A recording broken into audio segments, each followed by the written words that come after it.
حسبنا الله ونعم الوكيل نعم المولى ونعم النصير أعوذ بالله من الشيطان الرجيم بسم الله الرحمن الرحيم الحمد لله رب العالمين الحمد لله الذي أحصى كل شيء عددا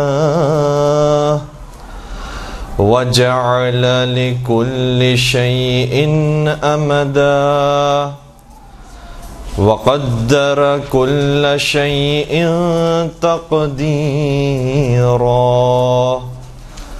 ثم الصلاة والسلام على النبي الأمي العربي القرشي الهاشمي المكي المدني الأبتحي التهامي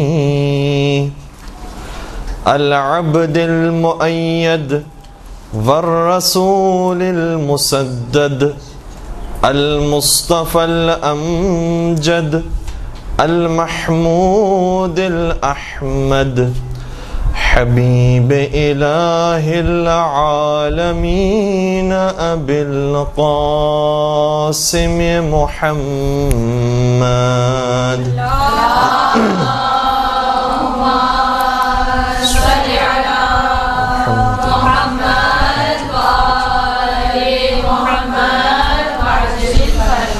وعلى أهل بيته الطيبين الطاهرين المعصومين المظلومين الذين أذهب الله عنهم الرجس وطهرهم تطهيرا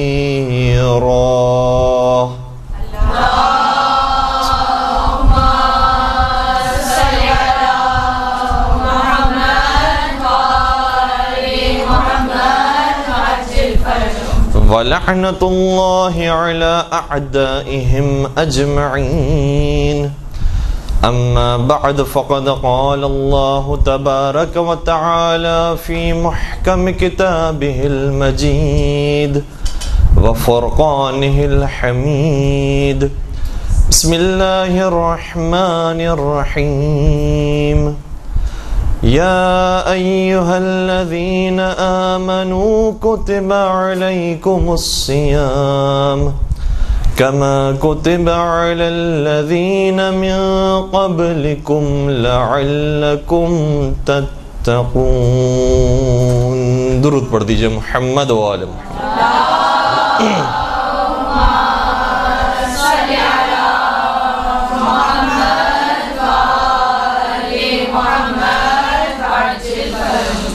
خارن گرامی، اس آیہ کریمہ کی تلاوت آپ نے بارہا سماعت بھی فرمائی ہوگی اور خود بھی تلاوت کرنے کا شرف حاصل کیا ہوگا۔ اس آیت کو آیت سیام کہا جاتا ہے اور اس آیت کی ذیل میں کئی مرتبہ علماء کرام نے گفتگو کی اور یقیناً آپ بھی خطابت کی فیلڈ سے تعلق رکھتی ہیں تو آپ نے بھی اس موضوع پر گفتگو فرمائی ہوگی۔ چند اس کے ایسے پہلو کے جس میں شاید ہم یہ محسوس کرتے ہیں کہ کم بات کی گئی ہے، کوشش کریں گے کہ اس پر گفتگو کی جا سکے۔ پہلی بات یہ ہے کہ ماہ مبارک رمضان یہ اتنا عظیم مہینہ ہے کہ کبھی کبھار ایسا محسوس ہوتا ہے کہ اس قدر روایتیں ماہ رمضان کے بارے میں آئی ہیں کہ اگر ماہ رمضان کو گویا سونے اور چاندی سے زیادہ قیمتی چیز کہا جائے تو کوئی مبالغہ نہیں ہوگا۔ بہت بڑی سعادت ہے جو ماہ رمضان کی صورت میں تمام بندگان خدا کو ملتی ہے اور ہر سال پروردگار کی طرف سے توفیق نصیب ہوتی ہے۔ مختلف تعبیرات ماہ رمضان کی اہمیت کے بیان کے لیے آئی ہیں، لیکن ہم ان ساری تعبیرات کو شاید ایک مجموعے کے اندر اگر جمع کریں تو یہ ہوگی کہ ماہ مبارک رمضان کے کم از کم 32 نام ہماری نظروں سے گزرے ہیں۔ مختلف نام اس ماہ مبارک رمضان کو دیے گئے۔ خود رمضان، اس کے بارے میں بھی ایک تعبیر حدیث کے اندر یہ آئی ہے کہ رمضان پروردگار کے ناموں میں سے ایک نام ہے، یعنی گویا یہ شہر رمضان یا ماہ رمضان نہیں ہے بلکہ ماہ خدا ہے۔ اور ایک خطبے کے اندر جو نبی اکرم کا ہے اس میں بھی اس مہینے کو شہر اللہ کے نام سے نبی اکرم نے پکارا ہے، یہ اللہ کا مہینہ ہے۔ یعنی محسوس یہ ہوتا ہے کہ جیسے ویسے تو سارے مہینے اللہ کے مہینے ہیں، ماہ محرم ہو، صفر ہو، ربیع الاول ہو، ربیع ثانی ہو، تمام مہینے پروردگار کے مہینے ہیں، لیکن اس کی مثال ایسی ہے کہ جیسے ہم سب پروردگار کے بندے ہیں، لیکن پروردگار ہمارے بارے میں یہ تعبیر استعمال نہیں کرتا ہے کہ جو تعبیر اس نے اپنے حبیب کے بارے میں استعمال کی ہے، اور ہمیں بھی یہ حکم دیا ہے کہ ہمارے حبیب کو پکارو تو اس انداز سے پکارو۔ ہم بھی اللہ کے بندے ہیں، لیکن پروردگار جب اپنے حبیب کے لیے لفظ استعمال کرتا ہے تو ہر ایک کو حکم دیتا ہے کہ تم تشہد کے اندر اس طرح سے پڑھا کرو کہ اشہد ان لا الہ الا اللہ وحدہ لا شریک لہ واشہد ان محمدا عبدہ ورسولہ، کہ میں گواہی دیتا ہوں کہ اللہ کے علاوہ کوئی معبود نہیں ہے اور نبی اکرم تیرے عبد ہیں، تیرے بندے ہیں۔ تو کیا ہم تیرے بندے نہیں ہیں؟ ہم بھی تیرے ہی بندے ہیں، لیکن مجھے پسند ہے کہ محمد مصطفیٰ کو میں اپنا بندہ کہوں، مجھے پسند ہے کہ میں علی مرتضیٰ کو اپنا بندہ کہوں، مجھے پسند ہے کہ میں حسین سید الشہداء کو اپنا بندہ کہوں۔ تو بندے سب ہیں، لیکن پروردگار اپنے سے منسوب کرنا اگر کسی کو چاہتا ہے تو ان ہستیوں کو چاہتا ہے۔ اسی طریقے سے مہینے سارے خدا کے ہیں، لیکن خدا اگر اپنے سے منسوب کسی مہینے کو کرنا چاہتا ہے تو وہ ماہ مبارک رمضان کا مہینہ ہے۔ اس قدر اہمیت اس مہینے کو دی گئی کہ خدا سے منسوب ہو گیا۔ اس کے بعد ایک خطبہ جو خود نبی اکرم کا ہے، اور ویسے تو ایک تفصیلی خطبہ ہے جو تقریباً 1 صفحہ یا 1.5 صفحے کا ہے۔ عیون اخبار الرضا میں شیخ صدوق علیہ الرحمٰن نے اس خطبے کو نقل کیا، اور اس کے بعد بہت ساری دوسری کتابوں کے اندر بھی موجود ہے۔ اس طریقے سے نبی اکرم نے اس مہینے کا تعارف کروایا ہے کہ گویا مسجد نبوی ہے، اور ایک روایت کے مطابق جمعے کا دن تھا، شعبان کا آخری جمعہ تھا، اور اس خطبے کے اندر پیغمبر اکرم نے مسلمانوں سے مخاطب ہو کر فرمایا ایھا الناس، اے لوگو، انہ قد اقبل الیکم شہر اللہ بالبرکۃ والرحمۃ والمغفرہ، اے لوگو تمہاری طرف جو چیز آ رہی ہے وہ اللہ کا مہینہ ہے، اور وہ اللہ کا مہینہ بالبرکۃ والرحمۃ والمغفرہ، برکتوں کے ساتھ، رحمتوں کے ساتھ، مغفرتوں کے ساتھ آ رہا ہے۔ پھر آگے فرماتے ہیں کہ شہر هو عند اللہ افضل الشہور، یہ مہینہ وہ ہے جو تمام مہینوں پر فضیلت رکھتا ہے، وایامہ افضل الایام، اس کے دن تمام دنوں پر فضیلت رکھتے ہیں، ولیالیہ افضل اللیالی، اس کی راتیں ساری راتوں پر فضیلت رکھتی ہیں، وساعاتہ افضل الساعات، اس کا ایک ایک لمحہ تمام لمحات پر فضیلت رکھتے ہیں۔ پھر فرماتے ہیں کہ شہر دعیتم فیہ الی ضیافۃ اللہ، یہ مہینہ وہ ہے جس میں خدا نے تمہیں اپنا مہمان بنایا ہے۔ واقعی یہ بہت بڑا جملہ ہے، بہت بڑا اعزاز ہے۔ یعنی اس کو اگر ہم اس طریقے سے بیان کریں کہ دیکھیں، ہم اپنی اوقات کے مطابق کسی کو جب بلاتے ہیں تو اپنی اوقات کے مطابق اس کی مہمان نوازی کرنے کی کوشش کرتے ہیں۔ جو کچھ ہمارے پاس ہوتا ہے اور ہمارے بساط کے اندر ہوتا ہے ہم اس کے خدمت میں پیش کرنے کی کوشش کرتے ہیں، دسترخوان کو ویسے ہی سجاتے ہیں۔ جب شادی کی تقریب ہوتی ہے تو ہم وہ کچھ کرنے کی کوشش کرتے ہیں کہ جو ہماری استطاعت میں ہوتا ہے، لیکن یہاں پر بلانے والی ذات وہ ہے کہ جس کی استطاعت لامحدود ہے، جس کی قدرت لامحدود ہے، جس کا علم لامحدود ہے۔ اب وہ لامحدود ذات ہم جیسے محدود بندوں کی خواہشات کو پورا کرنے کے لیے اس مہینے کو سجا رہا ہے۔ شاید ہم تو محدود ہیں لیکن ہماری خواہشات بھی لامحدود ہیں، اسی لیے یہ تعبیر بھی بار بار بیان کی گئی ہے کہ اگر تم اپنی دنیا کے اندر خواہشات پوری کرنے کی کوشش کرو گے تو کبھی بھی تمہاری خواہش پوری نہیں ہوگی، کیونکہ دنیا کو خدا نے محدود بنایا ہے۔ چاہے گاڑی کی خواہش ہو، مکان کی خواہش ہو، ازدواج کی خواہش ہو، چاہے مال و دولت کی خواہش ہو، کسی بھی چیز کی خواہش ہو، ایک مرتبہ وہ چیز حاصل ہو جائے گی، پھر انسان کہے گا یہ تو حاصل ہو گیا، اب اس سے بڑھ کر کوئی اور چیز ہونی چاہیے۔ ویزا مجھے فلاں جگہ کا مل گیا، اب وہاں تو ہم نے دیکھ لی جگہ، اب کسی اور جگہ کا ملنا چاہیے۔ میں نے فلاں جگہ تو زیارت کر لیا، مجھے فلاں جگہ بھی زیارت کرنی ہے۔ جو چیز نہیں ملی ہوتی ہے اس وقت تک تو تڑپ ہوتی ہے، لیکن ملنے کے بعد تڑپ ختم ہو جاتی ہے، پھر مزید آگے کی توقع ہوتی ہے اور یہ خواہشات بڑھتی ہی جاتی ہے، لامحدود ہوتی ہیں۔ تو اس پوری کائنات میں ہر چیز محدود ہے سوائے ایک چیز کے، اور وہ ہے ذات پروردگار عالم۔ اس لیے اپنی اگر خواہشات کو سکون دینا ہے اور اس خواہشات کی پیاس کو بجھانا ہے تو ایک ہی طریقہ ہے کہ لامحدود کو لامحدود کے ساتھ ملا دو۔ لامحدود خواہشات کو لامحدود ذات کے ساتھ اگر ملا دیا تو پھر یہ خواہشات ختم ہو سکتی ہیں اور اس کی پیاس بجھ سکتی ہے۔ اس لیے پروردگار نے اس مہینے میں مہمان قرار دیا ہے۔ اب ہم جو مہمان نوازی کرتے ہیں وہ ظاہر سی بات ہے کہ سامنے والے کے معدے کو دیکھ کر، سامنے والے کے شکم کو دیکھ کر، اس کے جسم کو دیکھ کر، اس کی جسمانی ضروریات کی جو چیزیں ہوتی ہیں اس کو پورا کرنے کی کوشش کرتے ہیں، اس میں مختلف لوازمات آ جاتے ہیں۔ لیکن پروردگار جانتا ہے کہ انسان صرف جسم سے نہیں بنا ہے بلکہ دو چیزوں کا مرکب ہے، جسم بھی ہے، روح بھی ہے۔ جسم کی ضروریات تو پھر بھی پوری کر لیتا ہے انسان، روح کی ضرورت کو کون پورا کرے گا؟ اور کیسے پتہ چلے گا کہ روح کو سکون حاصل ہوا ہے؟ اور واقعی یہ بہت مشکل مرحلہ ہوتا ہے۔ کتنے ہی ملینر اور بلینر لوگ ایسے ہیں کہ جن کے جسم بہت راحت کے اندر ہوتے ہیں، نرم بستر موجود ہے، اے سی موجود ہے، ساری سہولیات موجود ہے، نوکا چاکا سب کچھ موجود ہے، لیکن روح بے چین ہے۔ روح کا سکون بہت ضروری ہے۔ لہذا پروردگار نے اس مہینے میں جسم کی ضرورت کو صرف پورا نہیں کیا ہے، روح کی ضرورت پر توجہ دی ہے، روح کی ضرورت کو پورا کیا ہے۔ روح کی ضرورت کیسے پوری ہوگی؟ وہ جو بات ابھی اجمالی طور پر بیان کر گیا کہ انسان اگر خدا سے متصل ہو جائے تو روح کی تشنگی ختم ہو جاتی ہے۔ خدا سے متصل کرنے کے لیے کیا کیا جائے؟ اب خدا کیا کر سکتا ہے؟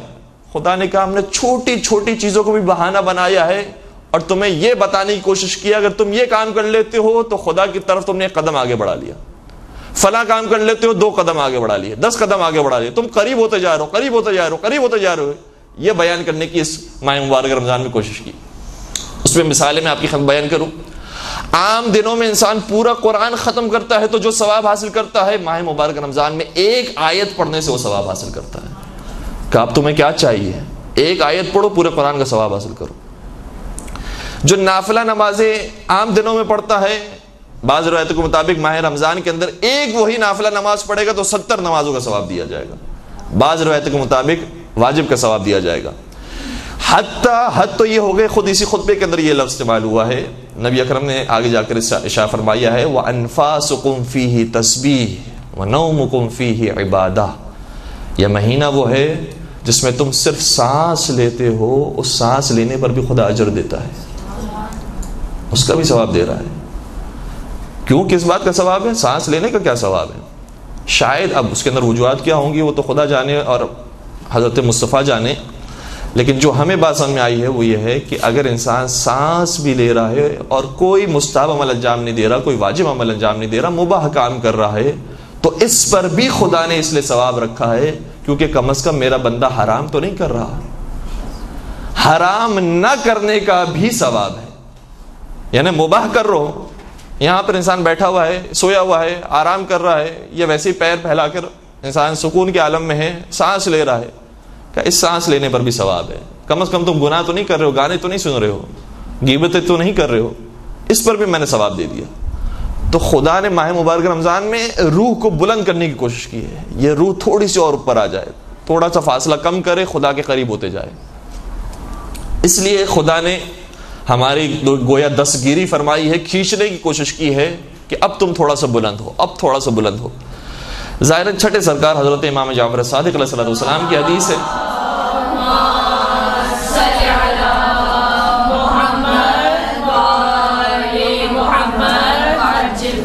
فرماتے ہیں کہ جس کا عام دن روزے والے دن جیسا ہو گیا اس نے کوئی فائدہ حاصل نہیں کیا۔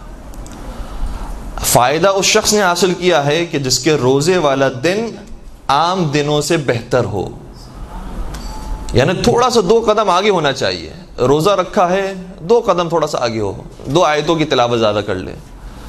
ویسے اگر سارا سال آدھا گھنٹے قرآن کریم کو دیتے ہیں، ماہ مبارک رمضان میں ایک اور آدھا گھنٹے کا اضافہ کر لیں، 1 گھنٹے تلاوت کریں۔ ویسے سارا سال روزانہ فرض کیجئے کہ ہم 50 روپے صدقہ نکالتے ہیں، اب ماہ رمضان کے اندر 50 کو 100 کر دیں، تھوڑا سا آگے، تھوڑا سا ایک قدم کر کے انسان آگے بڑھنے کی کوشش کرے تو پھر پروردگار کے قریب ہوتا جائے گا اور اس کو روحانی سکون حاصل ہوتا جائے گا، جو بہت مشکل کام ہے اور یہ بڑے بڑے پیسے والوں کو نصیب نہیں ہے۔ البتہ ائمہ علیہم السلام کی سیرت میں جو ہمیں نظر آتا ہے اس میں وہ ایسی اپرچونٹی کو بالکل بھی مس نہیں کرتے۔ ہم تو اگر شاید آدھے گھنٹے کے بجائے 1 گھنٹہ دے دیں قرآن کریم کو تو یہ بہت بڑی بات ہو گئی، ہم میں بہت تبدیلی آ گئی. لیکن ائمہ علیہم السلام ماہ مبارک رمضان میں بعض روایتوں کے مطابق 40 قرآن ختم کر لیا کرتے تھے. اللہ اکبر، 40 قرآن کریم ان 30 دنوں کے اندر کیسے ختم ہو سکتے ہیں؟ مسلسل زحمتیں، مسلسل عبادتیں. اور پیغمبر اکرم اپنا بستر لپیٹ دیا کرتے تھے. اب سونے کا وقت کم کر دیا ہے، دوسری جو چیزیں ہیں اس کا وقت کم کر دیا ہے، صرف پروردگار کی بندگی، عبادت. البتہ عبادت کے اندر بہت سارے پہلو ہیں جو اس خطبے کے اندر بھی بیان ہوئے ہیں کہ بچوں سے پیار محبت سے بات کی جائے، بزرگوں کا احترام کیا جائے، انہیں توقیر دی جائے، ان کی تعظیم کی جائے، عزت دی جائے، حسن اخلاق سے پیش آیا جائے. اس خطبے کے اندر یہ آیا ہے کہ جو شخص پل صراط سے آسانی سے گزرے گا وہ شخص ہوگا کہ جو خوش اخلاقی کا مظاہرہ کرتا ہو. پھر نافلہ نمازوں کی بات بیان کی گئی ہے، قرآن کریم کی بات بیان کی گئی ہے، افطار کروانے کا ذکر کیا گیا ہے. حتیٰ چھوٹی سی کھجور کے ذریعے کچھ معمولی چیز بھی تم اللہ کی راہ میں دینا شروع کرو، بس آغاز کر دے انسان اس مہینے کے اندر، تاکہ روح مضبوط سے مضبوط تر ہوتے جائے اور اس کی تشنگی مٹنا شروع ہو.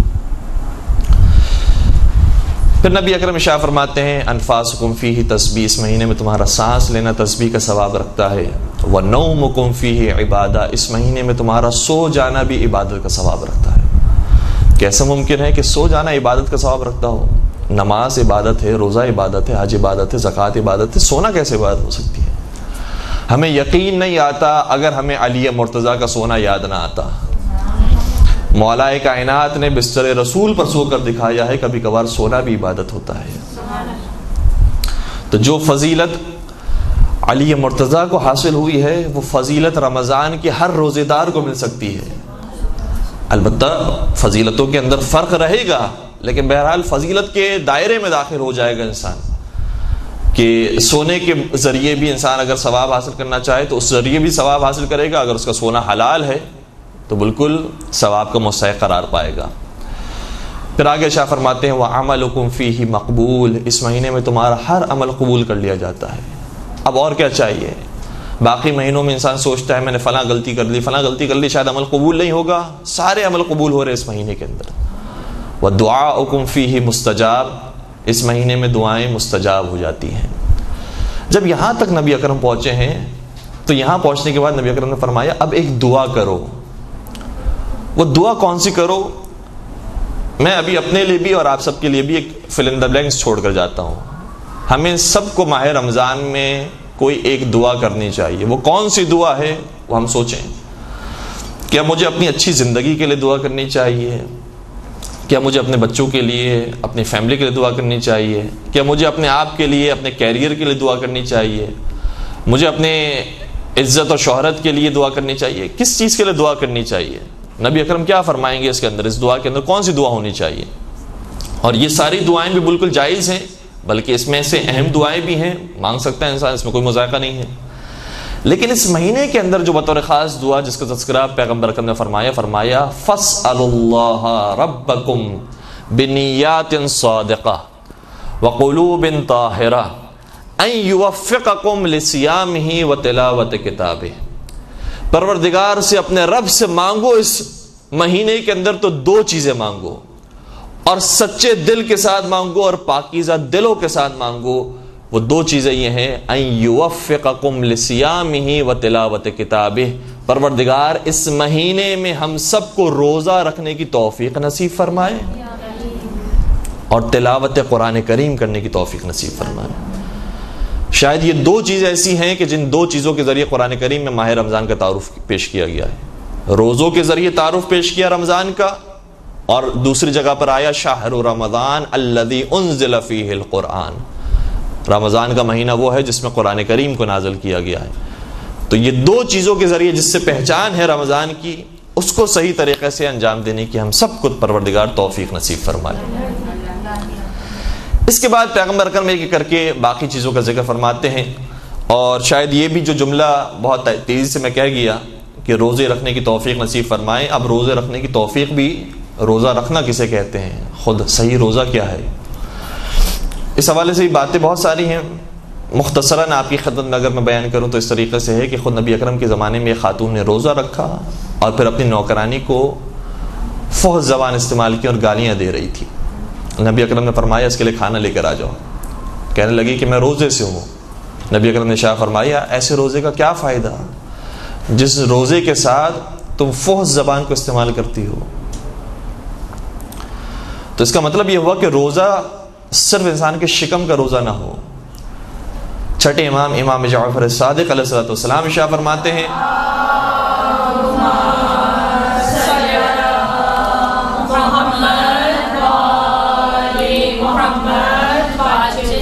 جب تم نے روزہ رکھا ہے تو یاد رکھو روزہ صرف تمہارے معدے تک محدود نہ رہے بلکہ تمہاری زبان کا بھی روزہ ہو, تمہاری آنکھوں کا بھی روزہ ہو, تمہارے کانوں کا بھی روزہ ہو اور تمہارے تمام اعضاء و جوارح کا روزہ ہو. روزہ مکمل پرہیز کا نام ہے. الحمدللہ بعض لوگ حلال سے تو بچ جاتے ہیں لیکن حرام وہی جاری رہتا ہے. اگر انسان نے اتنی بڑی قربانی دی ہے کہ اپنے آپ پر حلال غذا کو بھی خدا کی خاطر حرام کر دیا ہے تو اسی خدا نے ایک چیز ایسی ہے جس کو سارا سال حرام رکھا ہے, اس سے انسان بچنے کی کوشش شروع کرے اگر خدا نخواستہ نہیں ہے. البتہ ایک صاحب نے ہم سے ایک مرتبہ سوال کیا, مجھے بڑا تعجب ہوا. رمضان میں ایک مرتبہ وہ ایک درس کے بعد آئے, انہوں نے کہا کہ کیا روزے کی حالت میں داڑھی بنانے کی اجازت ہے؟ تو ہم نے کہا بالکل ہے, کوئی مسئلہ نہیں ہے, داڑھی بنا سکتے ہیں. بعض دفعہ لوگ خون کے بارے میں سوال کرتے ہیں, خون نکلوانے کی یا انجیکشن لگانے کی اجازت ہے یا نہیں ہے. ایک دفعہ داڑھی کا سوال کیا, بڑا تعجب ہوا. ہم نے کہا کہ کیوں, داڑھی کے بارے میں تو کوئی ایسی کوئی دو رائے نہیں ہے کہ آپ سوال کریں کہ داڑھی منڈوانا جائز ہے, یا داڑھی شیو کرنے سے مراد یہ ہے کہ خط بنوانا جس میں داڑھی باقی رہے, تو اس میں تو کوئی مذائقہ نہیں ہے, اس میں کیا حرج ہے. تو انہوں نے کہا کہ نہیں, آپ کی زبانی ہم نے سنا ہے کہ روزہ سارے جسم کا روزہ ہوتا ہے. تو ہم نے کہا کہ داڑھی کا بھی روزہ ہوتا ہوگا, شاید داڑھی منڈوانے کی بھی رمضان میں اجازت نہیں ہوگی اور خط بنانے کی بھی حتیٰ اجازت نہیں ہوگی. تو ہم نے آپ سے پوچھ لیا کہ اس کا بھی روزہ کہ روزہ نہ ٹوٹ جائے. تو اتنی پابندی بھی کبھی کبھار انسان اپنے اوپر لے لیتا ہے کہ جتنی پابندی شریعت نے نہیں لگائی ہے. البتہ ہماری خود کی بھی کبھی کبھار غلطی ہوتی ہے کہ اس طریقے سے بیان کر جاتے ہیں اور لوگ مختلف انداز سے سوچ کر چلے جاتے ہیں اور اپنے حساب سے وہ شرعی مسئلہ بھی تیار کر لیتے ہیں. اسی لیے کبھی کبھار خطیب حضرات ممبر سے یہ جملہ کہتے ہیں کہ میری بولنے کی ذمہ داری تو ہے لیکن میری سمجھنے کی ذمہ داری میرے اوپر نہیں ہے. تو آپ کیا سمجھ کے جا رہے ہیں اس کی ذمہ داری ہمارے اوپر نہیں ہے, ہم کیا بول کر جا رہے ہیں اس کی ذمہ داری ہمارے اوپر ہے. تو بہرحال پورے اعضاء و جوارح کا انسان روزہ رکھے اور پرہیز کرے تمام برائیوں سے. مولا متقیان امیر المؤمنین حضرت علی ابن ابی طالب علیہ الصلوۃ والسلام ارشاد فرماتے ہیں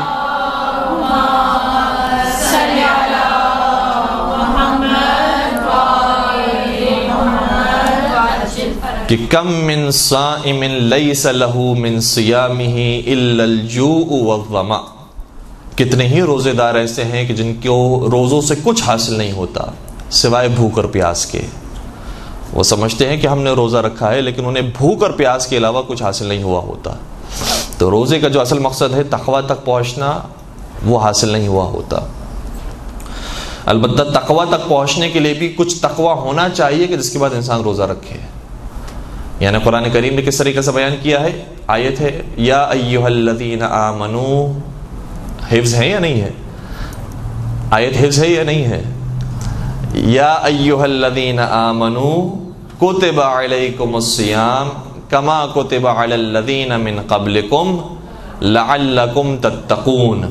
اے صاحبان ایمان, ہم نے تم پر روزوں کو لکھ دیا ہے جس طریقے سے تم سے پہلے والی امتوں پر لکھا تھا.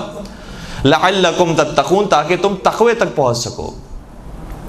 تو تقوی تک پہنچنا یہ مقصد تھا روزے کا. سوال یہ پیدا ہوتا ہے کہ انسان کے پاس تقوی ہوگا تو پھر روزہ رکھے گا, اور اگر تقوی ویسے ہی موجود ہے تو تقوی تو ایسے ہی موجود تھا, پھر تقوی تک کیوں پہنچا رہے روزہ؟ تو جو حاصل ہے اسی کو دوبارہ سے حاصل کرنے کا کوئی فائدہ نہیں, محال ہوتا ہے. تو اس کے لیے جواب ایسے علماء کرام نے دیا ہے. میں ایک چھوٹی سی مثال آپ کی بیان کروں. دیکھیں, کہتے ہیں کہ جیسے آپ یہاں پر مدرسے میں تشریف لائے ہیں, مدرسے میں کیوں آتا ہے انسان؟ تاکہ عالم بنے, تاکہ علم حاصل کرے. سوال یہ پیدا ہوتا ہے کہ اتنا کم از کم علم ہونا چاہیے انسان کے پاس کہ علم حاصل کرنا ہے تو مدرسے میں آنا پڑے گا. بات پہنچ رہی ہے؟ ورنہ اگر انسان اتنا ہی جاہل ہو کہ مجھے جانا کہاں پر ہوتا ہے دینی علم حاصل کرنے کے لیے، یا ویسے بھی جس علم کو وہ حاصل کرنا چاہ رہا ہے، تو پھر وہ حتیٰ مدرسے تک بھی نہیں پہنچ سکتا. تو کچھ علم ہونا چاہیے کہ مدرسے تک پہنچے، باقی کام مدرسہ کرے گا انسان کو عالم بنانے کا. اسی طریقے سے کچھ تقویٰ ہونا چاہیے کہ انسان روزہ رکھے، باقی کام روزہ کرے گا انسان کو متقی بنانے کا. تو روزے کے ذریعے تقوی کے مراحل کو انسان طے کرتا ہے. اور کتنی ہی عبادتوں کے بارے میں کہا گیا کہ اگر تم سے فلاں عبادت غلط طریقے سے انجام پائی ہے تو تم روزہ رکھ کر کفارہ ادا کرو.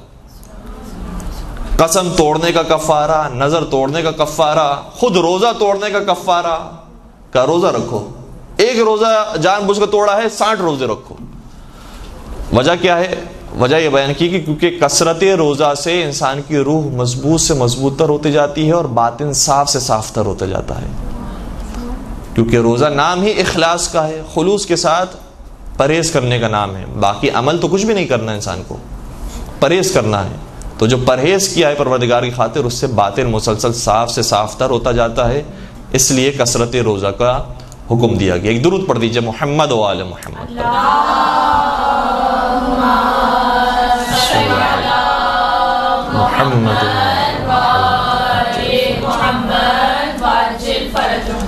نبی اکرم نے اسی خطبے کے اندر پھر مختلف اعمال کا ذکر فرمایا. تقریباً 10 سے 12 اعمال ہیں جس کا ذکر فرمایا.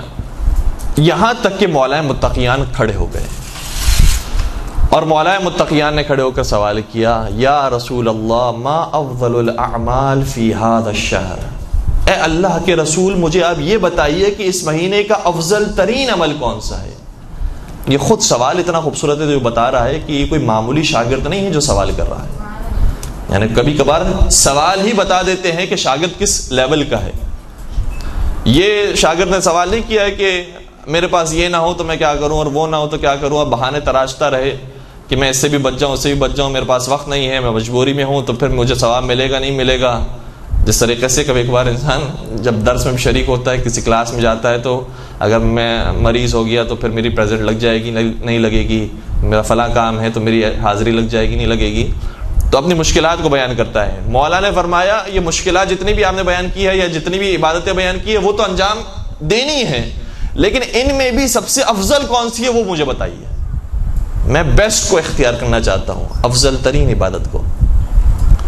پیغمبر نے بہت پیار سے جواب دیا، فرمایا یا ابا الحسن افضل الاعمال فی هذا الشہر الورع عن محارم اللہ.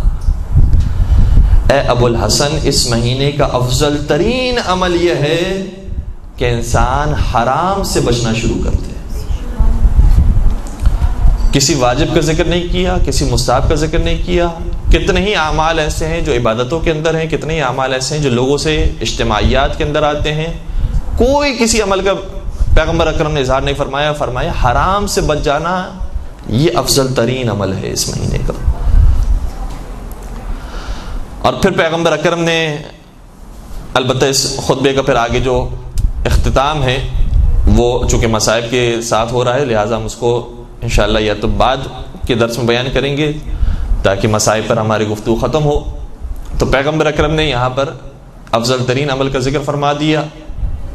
بعض لوگوں نے البتہ ائمہ علیہم السلام سے بار بار یہ سوال کیا ہے، مختلف انداز سے سوالات آتے رہے.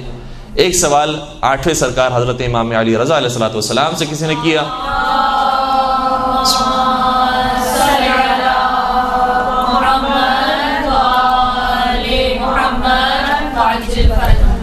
عرض کرنے لگا کہ فرزند رسول بتائیے کہ کیوں پروردگار نے 30 روزوں کو فرض کیا ہے، پورا مہینہ کیوں روزے رکھنا ہے؟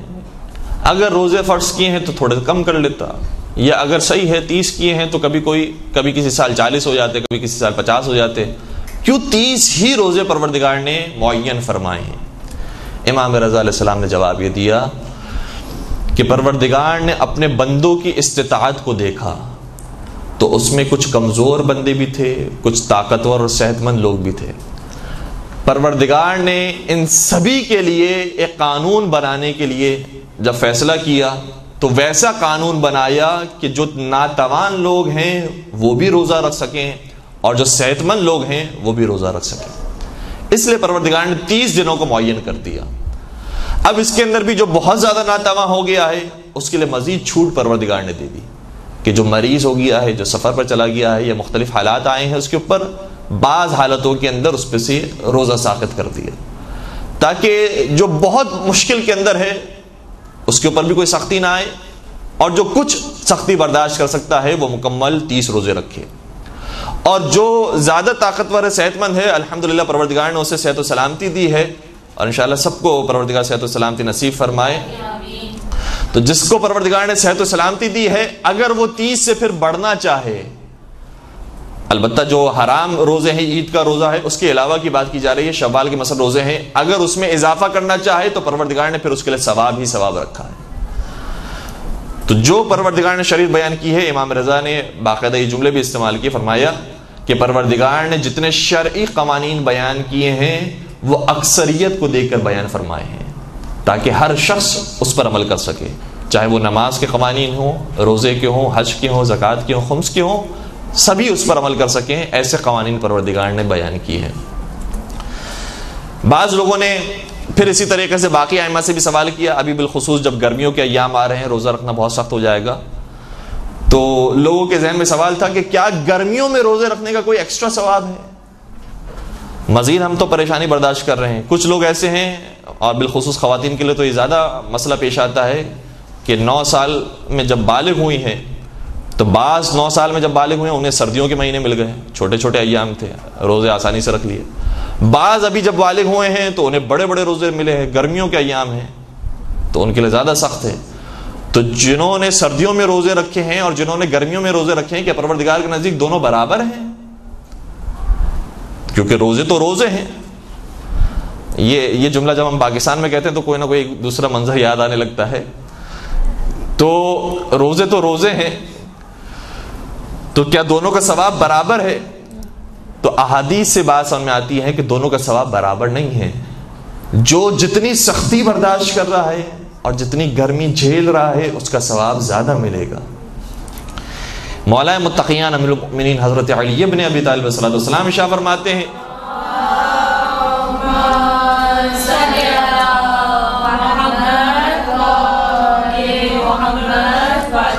فرمایا حبب الی من دنیاکم ثلاثۃ، مجھے تمہاری دنیا سے 3 چیزیں پسند آئی ہیں۔ کیا خوبصورت تعبیر ہے، نہیں فرمایا مجھے میری دنیا سے، مجھے اس دنیا سے، فرمایا مجھے تمہاری دنیا سے جس کے پیچھے تم بھاگ رہے ہو، اس دنیا سے مجھے کچھ پسند نہیں آیا سوائے 3 چیزوں کے۔ ان میں سے جو 3 چیزوں کا ذکر فرمایا اکرام الضیف والصوم فی الصیف والضرب فی سبیل اللہ بالسیف۔ پہلی چیز جو مجھے تمہاری دنیا سے پسند آئی ہے وہ یہ ہے کہ تمہاری دنیا کے اندر مہمانوں کا جو احترام کیا جاتا ہے، اس کو جو عزت دی جاتی ہے، وہ مجھے بہت پسند ہے، اور پروردگار کو یہ چیز پسند ہے کہ مہمانوں کی عزت کی جائے، اس کو احترام کیا جائے۔ اور وہ علی مرتضیٰ کہ جو سائل کو تو کبھی خالی ہاتھ لوٹاتے ہی نہیں تھے۔ عام حالات تو عام حالات، نماز میں بھی اگر کوئی سائل آ جائے تو اسے بھی خالی ہاتھ نہیں لوٹایا کرتے تھے۔ تو سائلوں کی، مہمانوں کی بہت خاطر تواضع مولا متقیان فرمایا کرتے تھے، اپنا حصہ بھی نکال کر دے دیا کرتے تھے، نہ صرف خود دیا کرتے تھے بلکہ پورا گھرانہ وہ ہوتا تھا جو یتیم، مسکین اور اسیر کو کھانا کھلاتا تھا۔ تو اکرام الضیف، مہمانوں کی عزت اور ان کا احترام کرنا، یہ مولا کو بہت پسند ہے۔ دوسرا جملہ میں دوسرے کو آخر میں بیان کر رہا ہوں، تیسرے کو پہلے آپ کی خدمت بیان کر رہا ہوں، والضرب فی سبیل اللہ بالسیف، اور میدان جنگ میں تلوار چلانا اللہ کی خاطر وہ علی کو بہت پسند ہے۔ اور اس میں تو واقعاً کوئی دو رائے ہو ہی نہیں سکتی کہ جتنے بھی صدر اسلام کے مسلمان تھے ان میں واقعاً حق ادا کیا ہے اگر جہاد کا تو علی مرتضیٰ نے ادا کیا۔ اور آخری چیز بیان فرمائی والصوم فی الصیف، اور علی مرتضیٰ کو تمہاری دنیا سے گرمیوں کے روزے بہت پسند ہیں۔ باقاعدہ لفظ استعمال کیا، گرمیوں کے روزے مجھے بہت پسند ہیں۔ اس کا مطلب گرمیوں کے روزوں کا ثواب اور ہوگا جو عام روزوں کے مقابلے میں ہے۔ چھٹے سرکار حضرت امام جعفر صادق علیہ السلام نے شاہ فرمایا ہے، بسم اللہ الرحمن الرحیم،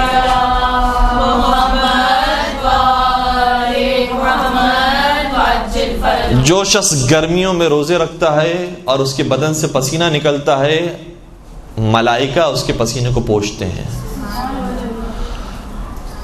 اور اس کے لیے استغفار کرتے ہیں. اور پھر اب یہ جو حصہ میں آپ کی خدمت بیان کر رہا ہوں اس کی توضیح اور اس کی وضاحت آئے گی.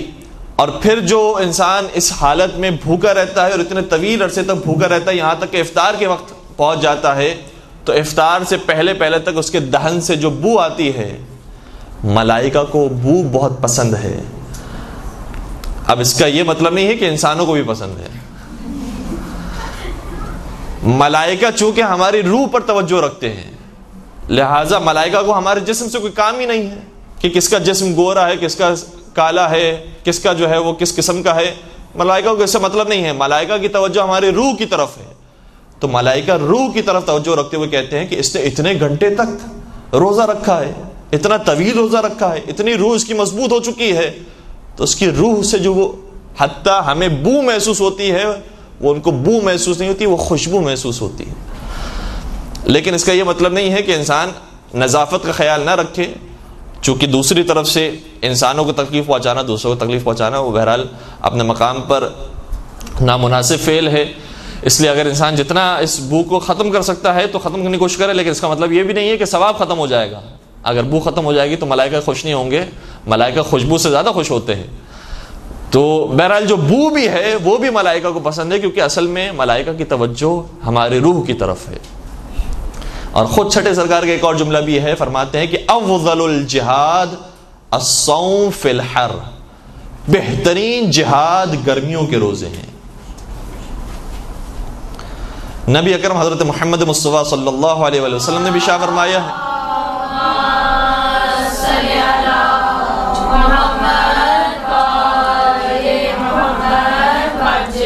فرمایا ہے کہ الصوم فی الشتاء الغنیمت الباردہ. بڑا خوبصورت جملہ ہے. فرمایا کہ گرمیوں کے روزے بڑی غنیمت ہے.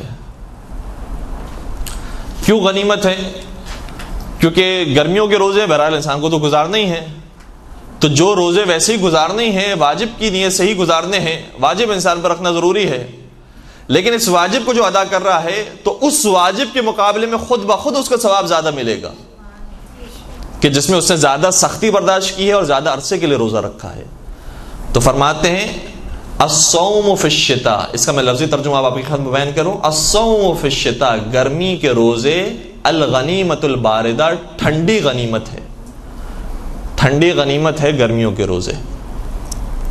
اور پھر ایک روایت کے اندر جناب مریم سلام اللہ علیہ کا بھی ایک جملہ ہے جو انہوں نے اپنے بیٹے جناب عیسیٰ علیہ السلام سے فرمایا تھا. جب جناب مریم سلام اللہ علیہ کو دفنا دیا گیا, ان کی روح پرواز کرنے لگی, جناب عیسیٰ وہ جو مردوں کو زندہ کر دیا کرتے تھے, اپنی والدہ کی جاتی ہوئی روح سے سوال کرتے ہیں کہ اے مادر گرامی, کیا آپ کا دل چاہتا ہے کہ دوبارہ اس دنیا میں پلٹ کر آ جائیں؟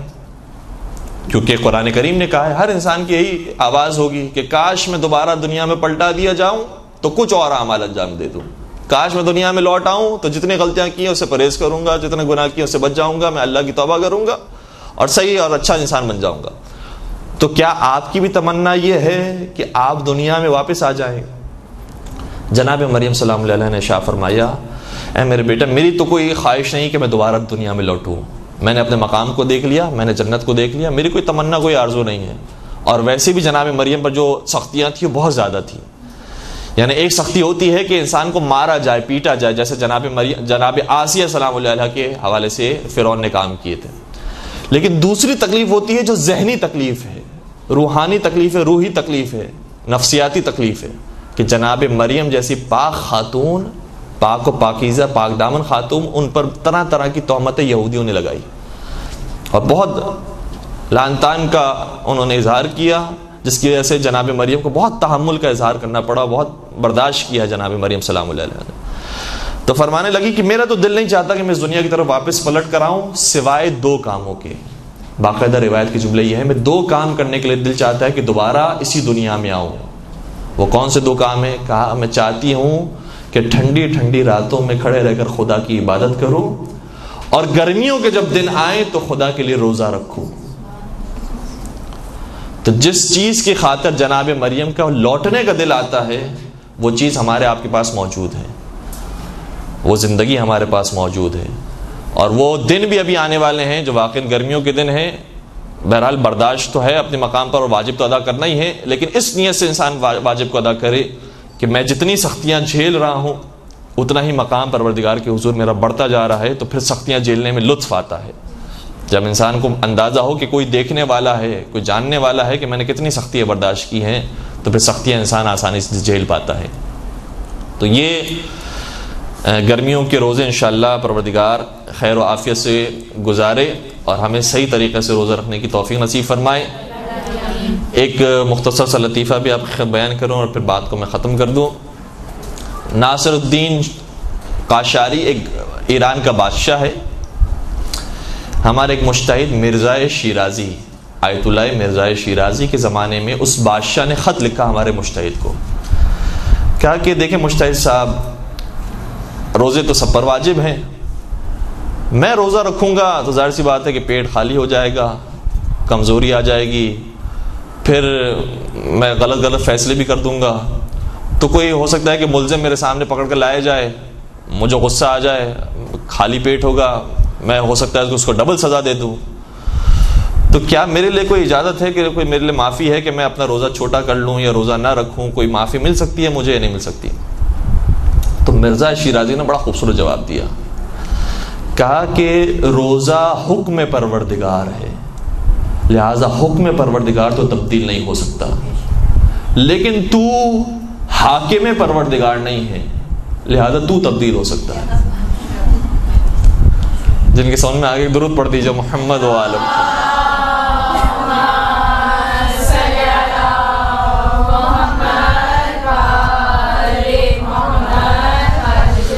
انشاءاللہ پروردگار توفیق دے کہ جو ایام ابھی باقی رہ گئے اس میں صحیح طریقے سے ماہ رمضان کا استقبال کر سکیں اور ماہ رمضان کے اندر اس کے حق کو ادا کرنے کی ہم سب کو توفیق نصیب فرمائے. حضرت حجت کے ظہور میں تعجیل فرمائے، ان کے عاشقین محبین میں ہم سب کا نام شامل فرمائے. ربنا تقبل منا انک انت السمیع العلیم وتب علینا انک انت التواب الرحیم برحمتک یا ارحم الراحمین. برحمتک یا ارحم الراحمین.